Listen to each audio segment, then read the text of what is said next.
मेरे सारे ऑनलाइन बहन भाइयों को एक बार फिर से जय मसीह की।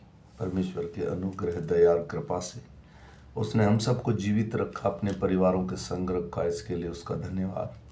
आइए हम पवित्र आत्मा के लिए छोटी सी प्रार्थना करें ताकि उसे पाकर हम उसके वचन को समझ और सुन सकें। धन्यवाद प्रभु। धन्यवाद मेरे राजाओं के राजा, प्रभुओं के प्रभु, सर्वशक्तिमान परमेश्वर, करुणा निधान। ओ प्रभु तू अगम है मेरे राजा। ओ प्रभु तूने मनुष्यों के लिए लहू बहाया ताकि प्रभु जी हम पापों से और शापों से छुटकारा पा सकें, तेरे पवित्र आत्मा को पा सकें। प्रभु जी तेरा पवित्र आत्मा हमें बल देता है प्रभु, क्योंकि न मेरी बुद्धि से न मेरे बल से पर तेरी आत्मा के द्वारा ये पहाड़ हट जाएगा।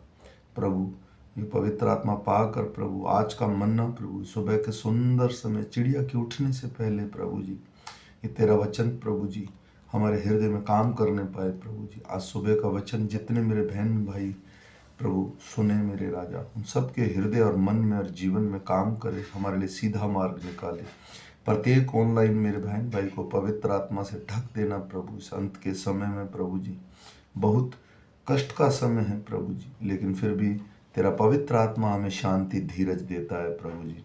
सबको छू लेने के लिए सारा आदर सारी महिमा तुझे देते हुए छोटी सी विनती तेरे प्यारे बेटे मेरे उद्धार करता यीशु नासरी के नाम से मांग कर पा लेता हूँ पिता, आमीन। मेरे बहन भाइयों, आज तारीख है 14/2/2025। हम सुबह का वचन पढ़ेंगे। हम पढ़ेंगे मत्ती की पुस्तक में से 27 अध्याय और उसका 1 से लेके 26 वचन तक। तो मैं आशा करता हूँ कि ये वचन हमारे हृदय और मनों में काम करे और इसको सुने और आज का मन्ना हमारे लिए हो। तो आइए हम वचन पढ़ते हैं।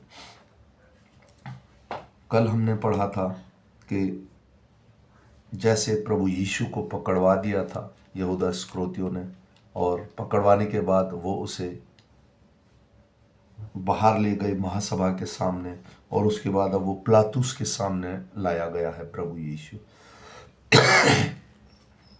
जब भोर हुई तब प्रधान याजक और लोगों के पुरानियों ने यीशु को मार डालने की सहमति की। उन्होंने उसे बांधा और ले जाकर पिलातुस हाकिम के हाथ में सौंप दिया। जब उसके पकड़वाने वाले यहूदा ने देखा कि दोषी ठहराया गया है तो वह पछताया, और वे 30 चांदी के सिक्के प्रधान याजक और पुरानियों के पास फेर लाया और कहा, मैंने निर्दोष को घात के लिए पकड़वा कर पाप किया है। उन्होंने कहा, हमें क्या, तू ही जान।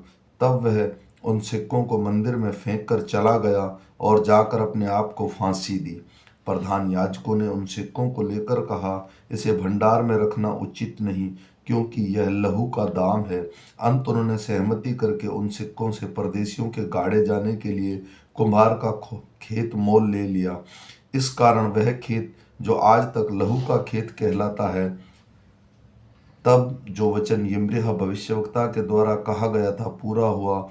उन्होंने वे 30 सिक्के अर्थात उस ठहराई हुई मूल्य को जिसे इज़राइल की संतान में से कितनों ने ठहराया था ले लिया, और जैसे प्रभु ने मुझे आज्ञा दी थी कि वैसा ही उन्हें कुम्हार के खेत के मूल्य को में से दे दिया। जब यीशु हाकिम के सामने खड़ा था तो हाकिम ने उससे पूछा, क्या तू यहूदियों का राजा है? यीशु ने उनसे कहा, तू आप ही कह रहा है। जब प्रधान याजक और पुरानी उस पर दोष लगा रहे थे तो उसने कुछ उत्तर नहीं दिया। इस पर पिलातुस ने उससे कहा, क्या तू नहीं सुनता कि ये तेरे विरोध में कितनी गवाही दे रहे हैं? परंतु उसने उसको एक भी बात का उत्तर नहीं दिया। यहाँ तक कि हाकिम को बड़ा आश्चर्य हुआ। हाकिम की यह रीति थी कि उस पर्व के लोगों के लिए एक बंदी जिसे वे चाहते थे छोड़ देता था। उस समय उसके यहाँ अरब्बा नामक एक माना हुआ बंदी था। अंत जब वे इकट्ठा हुए तो पिलातुस ने उनसे कहा, तुम इस किसको चाहते हो कि मैं तुम्हारे लिए छोड़ दूं, अरब्बा को या यीशु को जो मसीह कहलाता है? क्योंकि वह जानता था कि उन्होंने उसे डहा से पकड़वाया है।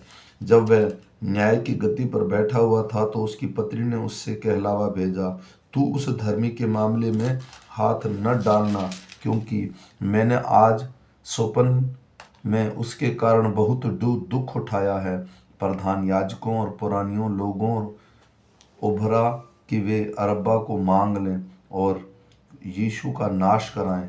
हाकिम ने उनसे पूछा, इन दोनों में से किसको चाहते हो कि मैं तुम्हारे लिए छोड़ दूं? उन्होंने कहा, अरब्बा को। पिलातुस ने उनसे पूछा, फिर यीशु मसीह जो कहलाता है क्या करूं? सब ने उससे कहा, वह क्रूस पर चढ़ाया जाए। हाकिम ने कहा, क्यों, उसमें क्या बुराई की है? परंतु वे और भी चिल्ला चिल्ला कर कहने लगे, वह क्रूस पर चढ़ाया जाए। जब पिलातुस ने देखा कि कुछ बन नहीं पड़ता परंतु इससे विपरीत हुल्लड़ बढ़ता जाता है, तो उसने पानी लेकर भीड़ के सामने अपने हाथ धोए और कहा, मैं इस धर्मी के लहू से निर्दोष हूँ, तुम ही जानो। सब लोगों ने उत्तर दिया, इसका लहू हम पर और हमारी संतान पर हो। इस पर उसने अरब्बा को उनके लिए छोड़ दिया और यीशु को कोड़े लगवाकर सौंप दिया कि क्रूस पर चढ़ाया जाए। आमीन। मेरे भाई और बहनों, ये जो आज का वचन हमने सुना, इस पर प्रभु यीशु मसीह को जैसे पकड़वाया गया, पिलातुस के सामने ले जाया गया और उसको किस प्रकार क्रूस पर चढ़ाया गया झूठी गवाहियां देकर, जबकि उसके खिलाफ उस टाइम का गवर्नर पिलातुस ने कहा, मैंने इसमें कोई दोष नहीं पाया। तो मैं विश्वास करता हूँ कि आज का वचन हमें समझ में आई और मेरा जो भी बहन भाई मुझे फॉलो करता है, वो अगर 365 दिन इस वचन को सुनेगा तो 1 जनवरी से लेकर 31 दिसंबर तक, या जिस दिन से भी आप सुनना शुरू करेंगे और जिस दिन 1 साल पूरा होगा, आप पूरी की पूरी बाइबल पढ़ लेंगे। सुबह में नया नियम पढ़ता हूँ, शाम को मैं पुराना नियम पढ़ता हूँ कि बाइबल एक ऐसी पुस्तक है जिसके पढ़े और सुने जाने पर आशीष होती है। आइए हम प्रार्थना करेंगे। एक छोटी सी, आज शुक्रवार है, आज ही के दिन 2025 साल पहले हमारे लिए प्रभु यीशु मसीह जैसे क्रूस पर बताया गया, वो यही रात थी और उसे क्रूस पर चढ़ाया गया था। आइए हम प्रार्थना करेंगे उन बीमार मेरे भाइयों के लिए, या उन तंगी में मेरे भाई बहनों के लिए, या कोई कष्ट में है तो उसके लिए सर झुकाएंगे। धन्यवाद मेरे महान और सामर्थी जीवित परमेश्वर। प्रभु, तू हमारे लिए, प्रभु हम पापियों के लिए स्वर्ग छोड़कर पृथ्वी पर आया, ताकि प्रभु जी, ओ मेरे राजा, हम इन कष्टों से, हम दुखों से और इन पापों से छुटकारा पा सकें। प्रभु जी, वो तेरा पवित्र लहू प्रभु जी, मैं प्रत्येक उस जन को प्रभु जी जो इस टाइम ऑनलाइन इसे सुन रहा है, उसके हृदय में, उसके मन में, उसके रोगों में लगा देता हूँ, ताकि प्रभु जी वो छुटकारा पा सके इन पापों से, इन दुखों से, इन परेशानियों से और चिंताओं से।